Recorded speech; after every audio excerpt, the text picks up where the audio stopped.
Sometimes life brings together two people who have been broken in ways the world cannot see. Jonah Mercer had lived alone for over a decade, believing his days of love and redemption were buried with the past. Miriam Callahan stumbled into his life on the edge of death, clutching nothing but a ragged cloth and the weight of unspeakable scars. Neither expected mercy, neither asked for hope. Yet, somehow, in the quiet spaces between silence and firelight, two wounded souls found themselves tethered to a chance neither dared to imagine. Before we begin this story, I'd love to know, where are you watching from? And what time of day is it for you right now? The late afternoon sun blazed over the mesas, turning the horizon into a molten band of orange and copper. Heat shimmered in the distance, rising in waves off the parched earth. Dust clung to the air, fine and dry, settling on every crevice of the canyon trail. A raven circled high above, wings cutting across the fading light, its cry echoing into the emptiness. On horseback, Jonah Mercer guided his mare with slow, practiced hands, the reins slack as though both man and animal were too weary to rush. His saddle creaked in rhythm with each step, and the smell of sweat, leather, and sun-baked sagebrush filled his senses. Jonah was not a man easily startled. He had lived long enough in the desert silence to recognize the difference between what belonged and what did not. That evening, something caught his eye, a bundle beneath a juniper, the kind of shape that stopped him mid-breath. His mare snorted, tossing her head uneasily, as though she too sensed the unnatural stillness. Jonah's jaw tightened. He swung down from the saddle, boots crunching against gravel, his shadow stretching long across the red earth. As he drew closer, the bundle shifted, and for a moment he thought it was some half-dead animal. But then he saw skin pale, streaked with dust, bruises blossoming across thin limbs. A young woman lay there, wrapped in a filthy gray blanket, so ragged it barely clung to her body. Her lips were cracked open, eyes sunken and hollow, her breath shallow like it might break at any second. Strands of hair matted, sticky with dried blood, clung to her face. She didn't recoil at his shadow, didn't scream or beg or even flinch. She simply opened her mouth, her voice dry as gravel dragged across wood. "I'm filthy, inside and out." The words hung heavy in the heat, as though the canyon itself held its breath. Jonah's hand tightened around the brim of his hat. He had seen death and cruelty that gnawed the marrow out of a person, but never had he looked into eyes so empty they seemed to have given up on fear itself. He could have asked her name, he could have asked what had happened, or who had done this to her, but questions felt useless in the face of such ruin. Instead, he shrugged off his worn canvas coat, the smell of horse and campfire smoke still clinging to it, and laid it across her shoulders. Her body was feather light when he scooped her up, yet it carried the weight of something immeasurable. She made no protest, only let her head slump against his chest, as though she had been waiting all along for permission to stop running. Jonah mounted the mare with her in his arms. The sun was sinking fast, throwing long bars of shadow across the trail as he turned toward home. The mare's hooves struck steady beats against the ground, but the world around them was hushed. No coyotes, no crickets, no wind through the pines. It was the silence of something broken, and Jonah felt it settle in his chest like an old ache. The ride stretched long. Miriam Hale, he did not yet know her name, trembled now and then, her breath catching as though her body hadn't yet learned she was safe. Jonah didn't speak, but his hand remained steady at her back, keeping her from slipping. The canyon gave way to rolling scrub hills, where his ranch waited, tucked far from neighbors and their questions. By the time they reached the ridge, twilight had painted the sky in shades of rust and violet. The Mercer cabin stood small against the wide land, its wood warped by years of sun and wind. A broken fence rattled in the breeze, and the windows wore a skin of dust. To Jonah, it had been a place of solitude, a refuge from the voices of men. Tonight, it became something else, a shelter for someone who had nowhere else left. Inside, the air smelled of wood smoke and earth. Jonah laid her carefully upon a cot in the corner, one that had not been touched in years. He brought in a basin of warm water from the kettle, setting it within reach. From a wooden chest, he lifted out a dress, faded but still whole, his late wife's prairie gown, folded carefully all these years, though there had been no reason to keep it. He set it on the table beside her without a word. Miriam's eyes flickered open, searching his face, then the room, then the gown.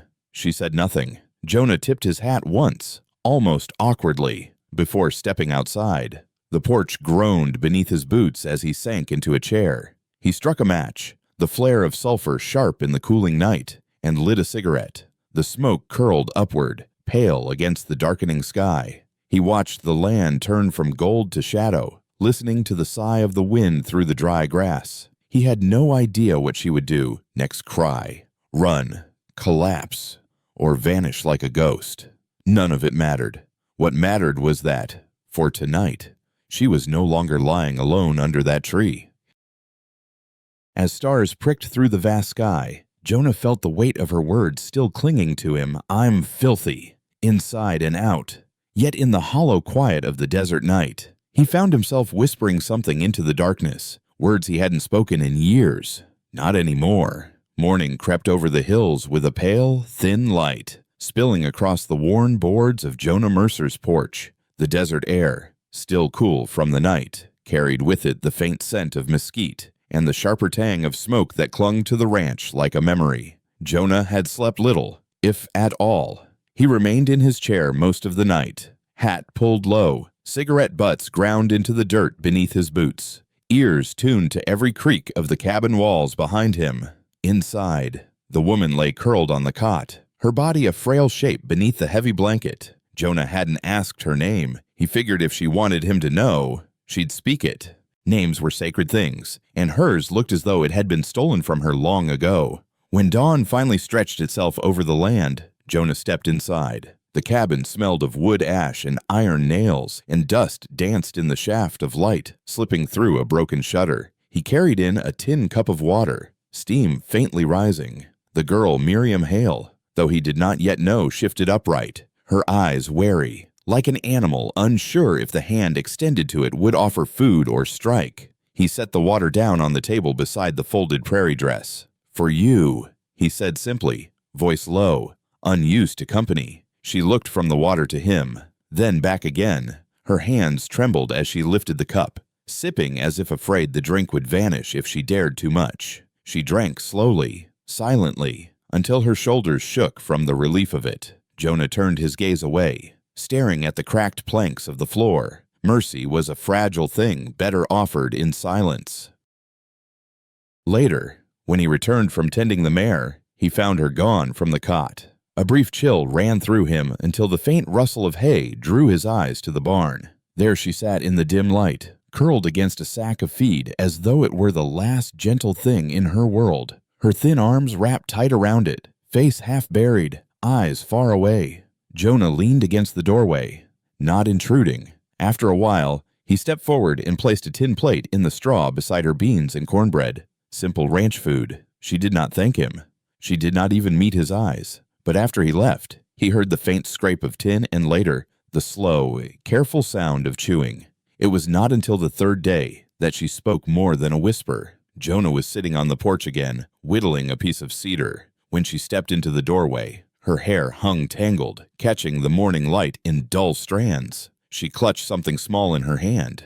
"Do you have a comb?" she asked, voice fragile, as though testing if words still belonged to her. Jonah blinked, then nodded. He went inside, dug through an old trunk, and returned with a wooden comb, worn smooth with years. He held it out without comment. She took it gingerly, lowering herself to the porch steps. For the next while, the only sound was the slow, deliberate tug of comb through knots, and the occasional wince when she struck a snarl. Jonah continued his carving, knife rasping soft against wood. It was not conversation, but it was a beginning.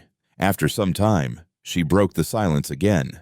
Her gaze remained fixed on the comb, but her words carried a storm beneath them. "Why didn't you touch me?" Jonah's hand stilled on the cedar. He stared at her, long and steady, before answering. His voice was flat, not cruel, just certain, because no man ever should have.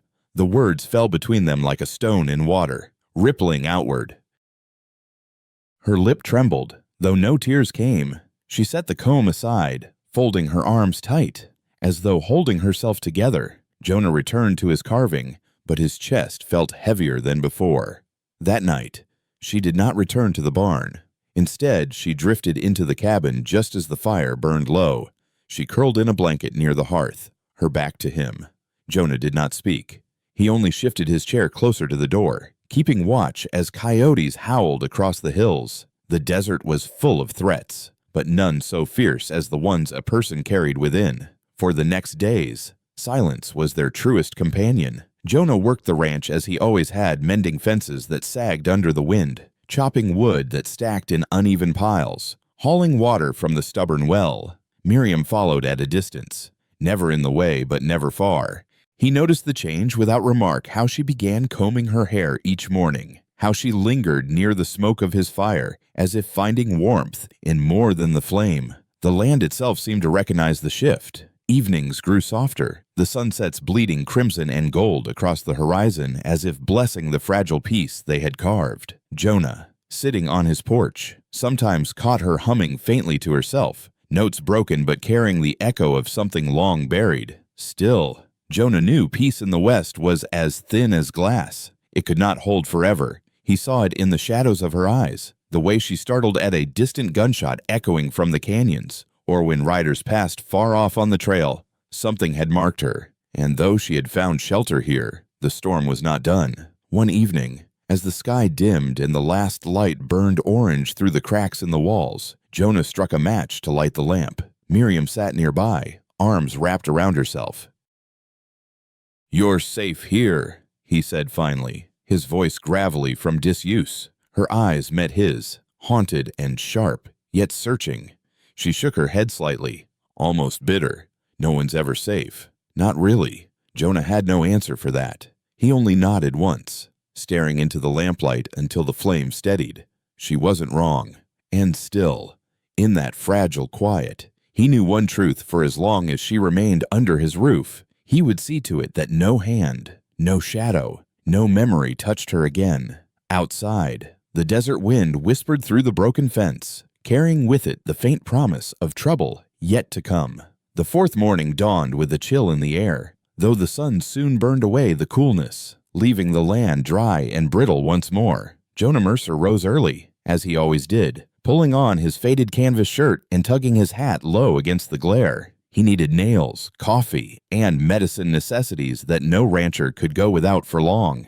That meant a ride into Red Bluff, a town Jonah usually avoided unless there was no other way. When he saddled the mare, he noticed Miriam standing in the doorway of the cabin. She wore the prairie dress he had left her, the fabric loose but neat, and her hair was freshly combed. For a moment, she looked almost like a woman reclaiming pieces of herself, though her eyes still carried shadows. "I'm going to town," Jonah said simply, testing the girth strap on the mare. She didn't answer with words, only stepped forward and pulled on a pair of old boots she had found by the door boots far too large, their leather cracked with age. Jonah studied her, weighing the wisdom of it. Red Bluff was a place of whispers, a place where men's tongues were sharp as knives. But before he could protest, she had already swung up onto the horse behind him, her jaw set with a stubbornness he recognized. So he let her ride. The trail to town wound through sagebrush and gullies, the land echoing with the call of crows and the distant beat of hooves on dry earth. Miriam clung lightly to his waist, saying nothing, her silence carrying both defiance and fear. Jonah guided the mare down into the valley where Red Bluff crouched, a scatter of wooden buildings with warped facades, smoke curling from a few chimneys, and the faint sound of a blacksmith's hammer ringing through the streets. The town wasn't large, but it had eyes that lingered.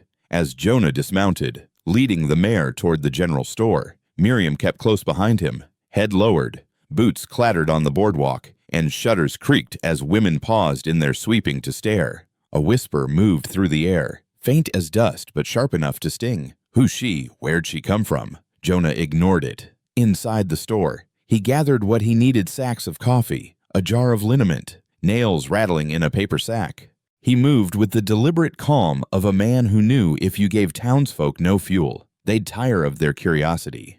But trouble had a way of finding its voice. As Jonah stepped out onto the porch, sunlight spilling hot across the boards, a drawl cut through the dusty air. "Well, I'll be damned. Look what the wind dragged back." Jonah turned.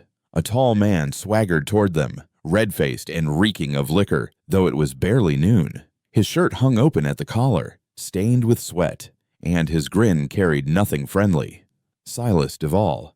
Jonah had seen his kind 100 times before, men who thrived on fear, who wore cruelty like a badge. Miriam froze beside him, her body stiffening as though every nerve screamed. Jonah felt her hand tremble where it brushed against his sleeve. Silas tipped his hat mockingly, his eyes sliding over her with the lazy hunger of a wolf. "Didn't tell you, did she? Mercer, pretty little thing, ran off before payday. We had ourselves a deal."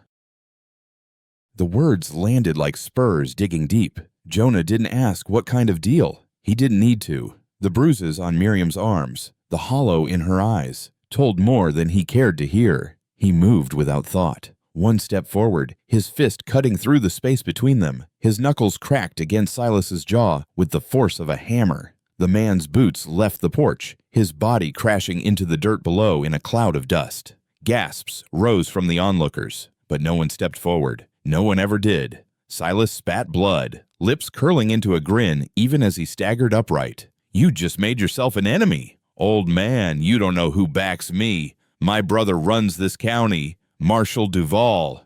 You think you're a hero. You'll be dust and bones before the week's out." Jonah stood over him, breathing steady, eyes dark beneath the brim of his hat.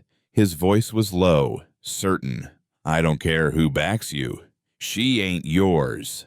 He didn't wait for more. He turned, guiding Miriam down the steps, swinging into the saddle with practiced ease. She climbed up behind him, and together they rode out of Red Bluff, the whispers of the crowd clinging like burrs to their backs. They didn't speak until the town had faded into the horizon. The mare's hooves struck steady against the hard earth, carrying them back toward the solitude of the hills. Miriam's hands shook as they clutched the saddle horn, her breath uneven. That night, the fire crackled in the cabin hearth, throwing flickering light across the walls. Miriam sat hunched, her fingers wrapped tightly around a tin cup Jonah had filled with whiskey. She stared into the flames, her eyes wide and unblinking. "It's coming, isn't it?" she whispered finally. Jonah sat across from her, his own cup untouched, his shoulders heavy with the weight of what he already knew. He nodded once. "Yeah, it's coming." Neither spoke again. The coyotes called in the distance, their cries sharp against the silence, and in that small cabin on the edge of the desert, both understood that the fragile peace they had built was about to be tested. The night after Red Bluff was one Jonah Mercer would not soon forget.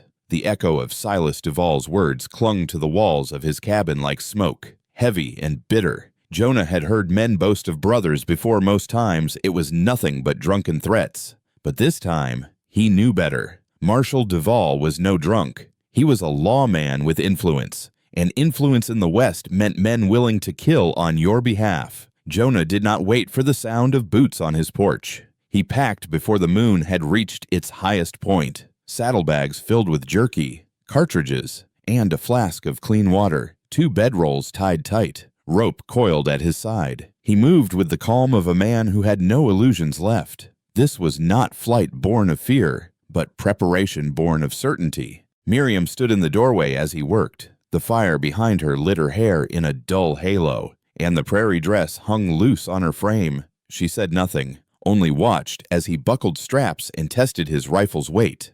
Then, without a word, she bent to gather the smaller bundles, loading them onto the mare with hands that still shook, but no longer hesitated. They left before dawn. Jonah did not lock the cabin. He didn't even look back. Some places belong only to ghosts, and he had no desire to argue with them. The trail north wound into the broken red stone of the mesas. The land there was harsher, less forgiving, but it offered what they needed: most distance. Days passed beneath a burning sky, nights beneath cold stars so bright they felt close enough to touch. Jonah's mare carried them steady, her breath pluming white in the chill of dawn. Miriam learned quickly. She watched Jonah strike flint to spark a fire, then tried her own hand until the flame caught. She boiled water from creek beds, cautious of silt, and learned how to tie a rope so their gear stayed tight on the saddle. Her hands blistered. Her voice was still rarely used, but Jonah saw the steel inside her sharpening. She had known suffering, but survival was teaching her a new language. On the third day, as twilight turned the cliffs into jagged silhouettes, they came across a figure hunched beside the trail. A mule stood tethered nearby, ribs showing through its coat, and a lantern flickered weakly at the man's side. He was bent, his beard white, his clothes patched more times than they had been whole. A Bible lay open on his knee, though his eyes were not on the words but the horizon. "Evenin'," Jonah greeted, slowing the mare. The old man looked up, his eyes watery yet sharp. "Evenin'. The road's thin this way. Folks don't often take it unless they're runnin' from something."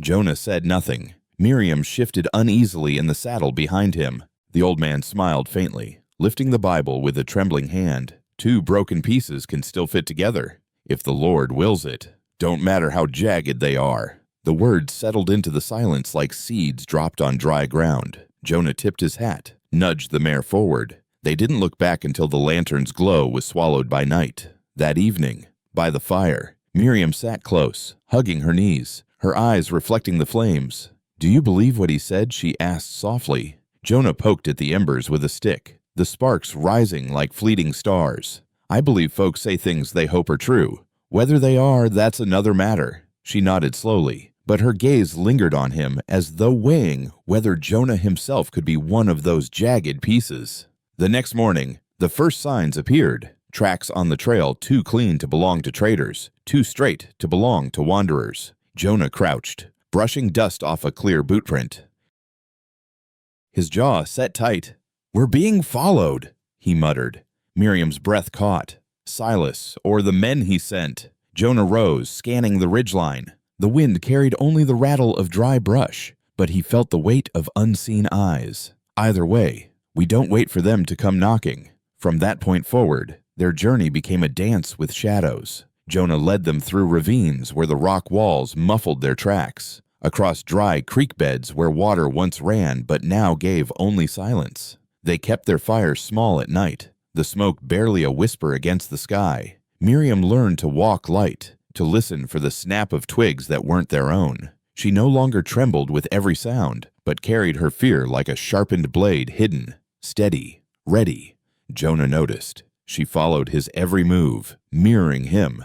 Her trust no longer silent but alive, stitched into her actions. On the fifth night, as they camped beneath a twisted cottonwood, a gunshot cracked in the distance. The bullet struck no one, but the echo rolled through the canyon like thunder. Miriam jerked upright, heart pounding. Jonah remained calm, checking the rifle beside him.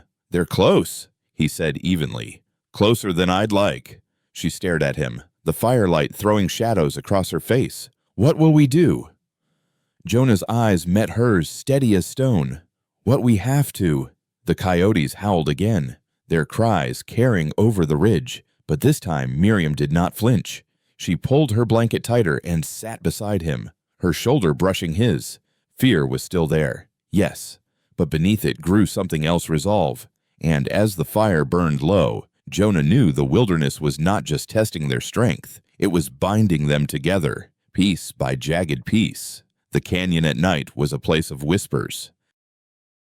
Wind whistled through narrow clefts in the rock, carrying voices that weren't voices, just echoes pretending to be men. Jonah Mercer crouched low, his hand pressed against the gritty soil, reading the signs. Fresh tracks, too heavy and too deliberate, cut into the dust. He counted them in silence, too. Maybe 3 riders. They'd been closing the distance for days, and now their shadows pressed hard against his own. Miriam Hale sat near the smoldering remains of the fire, her blanket drawn tight, eyes searching the darkness. Her fear was quieter now, not gone, never gone, but honed to a thin edge, sharp and ready. She watched Jonah move with the calm precision of a hunter, setting snares in the brush, scattering sand across their trail to blur their path. He was no stranger to being hunted, that much she knew. Hours passed beneath a moon swollen and white. When the snare snapped, the scream that followed ripped through the canyon like a wound. Jonah was already running, rifle in hand. Miriam stumbled after, heart hammering. She found him dragging a man into the clearing, the trap's wire biting cruelly into his ankle, bone likely snapped beneath the boot. The man's face was pale in the moonlight, his grin twisted by pain and blood. Jonah's voice was low, hard. "Who sent you?" The man coughed, spitting red into the dirt. His teeth glinted through the blood, a smile that was more threat than mirth. "You'll see." She saw what she wasn't meant to. That girl don't get to walk free. Miriam's stomach turned. She wanted to look away, but she forced herself to meet his eyes, those pitiless, gleaming eyes. For years she had looked away, silenced herself to survive. No more. She stepped forward, her voice unsteady but fierce. "Tell him, or you'll crawl into hell with your secret." The man laughed, even as Jonah's hand pressed the rifle barrel to his chest. But no answers came, only that laugh, ragged and wild, echoing against the canyon walls. Jonah's eyes darkened, and he tightened his grip. When the dawn came, the man was gone, left behind in the dust, broken and silent. Jonah didn't explain, and Miriam didn't ask. Some things the desert swallowed whole, but the danger hadn't ended. That night, as they wove through a narrow ravine, the stillness shattered. A gunshot cracked, the report bouncing off stone. Dust sprang up near Jonah's boots. Miriam gasped, clutching the mare's saddle. Another shot followed, closer, whistling past her ear. Down Jonah barked, shoving her against the canyon wall. The mare whinnied and bolted a few feet before circling back, panicked eyes rolling white. Jonah raised his rifle, eyes scanning the ridge. A shadow moved against the skyline, quick, trained, relentless. This wasn't Silas himself. This was someone paid to finish the job. The night exploded into fire and thunder. Bullets sparked against stone, the air thick with powder. Jonah fired, his shoulders jerking with each shot, moving with the quiet violence of a man who had lived too long by the gun. Miriam crouched low, covering her ears, the acrid smell of smoke filling her lungs. Then silence heavy, final silence. Jonah staggered into the clearing, his sleeve dark with blood. He dropped to one knee, coughing through the smoke. On the ground behind him lay a man sprawled across the rocks, rifle slipping from lifeless fingers, eyes staring blank at the stars. Miriam rose slowly, her legs trembling as she approached. Her voice cracked, torn between horror and gratitude. "You killed for me." Jonah wiped his mouth with the back of his hand, his gaze meeting hers without flinching. His voice was rough but steady. "I live for you first." The firelight flickered between them, though no fire burned, just the memory of it, blazing in her chest. She wanted to collapse into tears, to let the dam finally break, but the sight of his blood held her still. Instead, she pressed her hands to his sleeve, trying to staunch the wound. He winced, but said nothing. She tore a strip from her skirt, binding his arm with clumsy fingers, her breath hitching. The intimacy of it startled her, the closeness, the weight of his silence, the trust unspoken but binding. When it was done, Jonah leaned back against the stone, his chest rising and falling with weary rhythm. Miriam sat beside him, her shoulder brushing his, their shadows merging on the canyon wall. Above them, the stars burned cold and countless. Neither spoke again that night. There was nothing left to say. The canyon had taken its toll, and the silence that followed was heavier than gunfire. Yet in that silence, Miriam felt something shift. The girl who had once whispered she was filthy inside and out was still broken, still scarred. But now she knew someone had fought for her. Someone had bled so she might live. And that changed everything. By the time the echoes of gunfire had faded from the canyon walls, days had slipped quietly into weeks. Jonah Mercer carried his wound like he carried everything else, without complaint, without drama. The strip of fabric Miriam Hale had tied around his arm stayed there until the blood dried, until the soreness became nothing more than another ache in a body already weathered by years. He said nothing of it, but Miriam noticed the way his jaw tightened each time he lifted firewood, the way his hand shook ever so slightly when he poured coffee in the mornings. They pushed north until the land opened wide into a plateau, Tal Ridge, where the horizon seemed endless and the sky bled into the earth in shades of pale gold and gray. Here, the wind ran cleaner, carrying the scent of pine and wild sage instead of dust and powder. For the first time since Red Bluff, Miriam breathed without fear pressing heavy on her lungs. Jonah chose a spot near a dry creek bed. He tested the soil, the way the shadows fell in the afternoon, the closeness of water if the rains returned, with the same quiet determination he carried into every part of his life. He set to building. Miriam watched him mark the ground with his boot heel, driving stakes into the dirt for corners, gathering logs stripped bare by the sun. He swung the axe until sweat soaked his shirt, until his muscles rippled beneath skin the color of burnished copper. But it wasn't Jonah alone who raised the shelter. Miriam worked beside him. She dug post holes with blistered hands, gathered stones for the hearth, carried buckets of water from the creek. At night, her body ached so badly she could hardly lift her arms, but she never complained. Work, she discovered, was not punishment when it led to something she could call her own. Their cabin was crude by most standards, 4 walls of uneven logs, a roof patched with bark and canvas, no paint, no porch. But when they stood back at dusk to see it finished, smoke curling gently from a fire inside, Miriam felt a small bloom of pride take root in her chest. For the first time since Jonah had found her beneath that juniper tree, she did not feel like a burden carried. She felt like part of something built. Inside, life took on rhythm. The crackle of firewood each morning, the hiss of coffee boiling in the blackened pot, the smell of rabbit stew simmering while twilight fell outside. Miriam found herself humming again soft tunes she barely remembered from childhood, the kind her mother used to sing while mending clothes by lamplight. Jonah never remarked on it, but sometimes she caught him pausing mid-task, his head tilted slightly as if listening. The land, harsh though it was, seemed to offer its own kind of healing.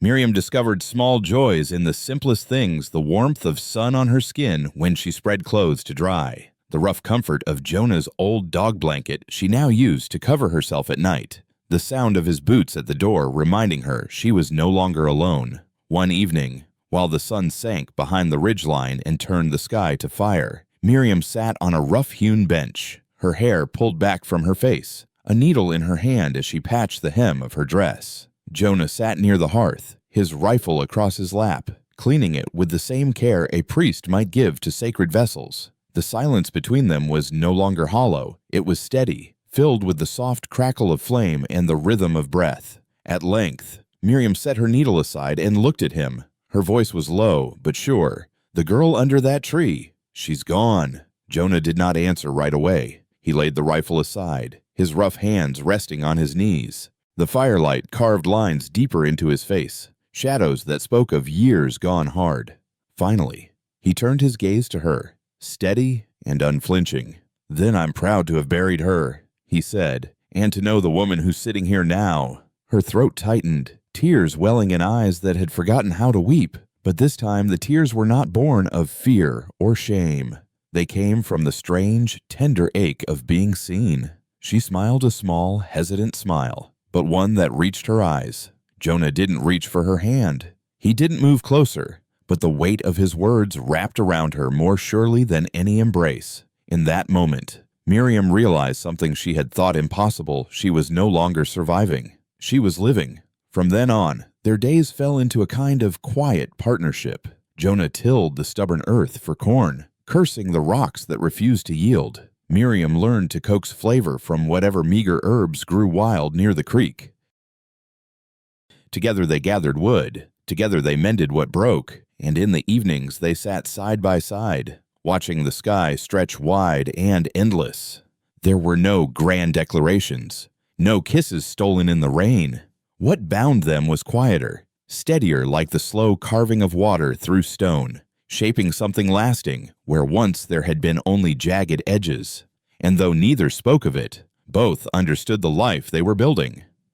Here on Tal Ridge was not a fortress against the world, but a refuge, for 2 broken pieces had found a way, however imperfect, to fit together. Morning on Tal Ridge came not with rooster calls or church bells, but with the slow spread of light over the high desert, painting the cliffs in strokes of pale rose and amber. The air was sharp and cool, carrying the resin scent of juniper and pine, a world away from the dust-choked canyons they had fled. Jonah Mercer rose before the sun cleared the ridge, as he always did, pulling on his boots with the ease of ritual. Miriam Hale stirred soon after, stepping barefoot onto the cabin's earthen floor. Her dress rumpled, her hair in loose braids she had begun to wear each night to keep the tangles at bay. Their life together had settled into a rhythm rough, imperfect, yet steady. Jonah tended to the corn rows he had carved from the stubborn earth, cursing the stones but coaxing life from the soil anyway.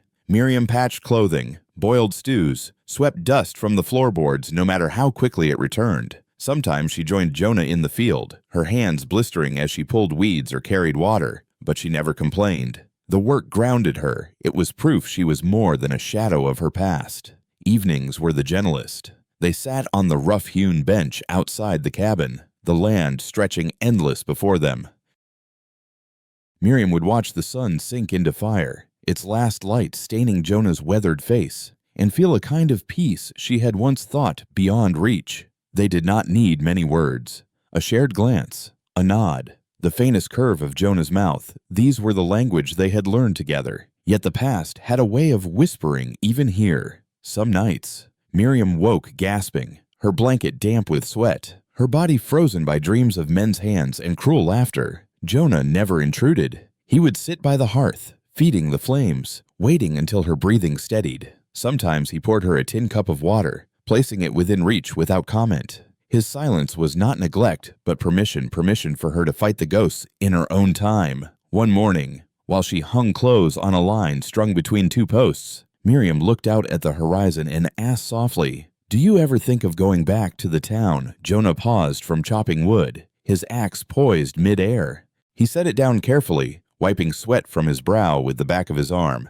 "Town's got nothing I need." "Not anymore." She nodded, her fingers tightening on the damp fabric. There was relief in his words, though also finality. Whatever story the world had written for them, it no longer required an audience. The seasons shifted slowly. Summer's heat gave way to the crisp bite of autumn, the nights stretching longer, the fire inside the cabin burning brighter. Jonah repaired the roof with branches and hides to keep the chill at bay. Miriam saved dried berries and roots in clay jars she had scrubbed until her hands ached. Together, they made the little cabin more than wood and nails. They made it a home. One evening, as frost silvered the grass outside, Jonah and Miriam sat by the fire. The crackle of pine logs filled the room, mingling with the faint whistle of wind seeping through the chinks. Miriam's hands were folded in her lap, her eyes reflecting the flames.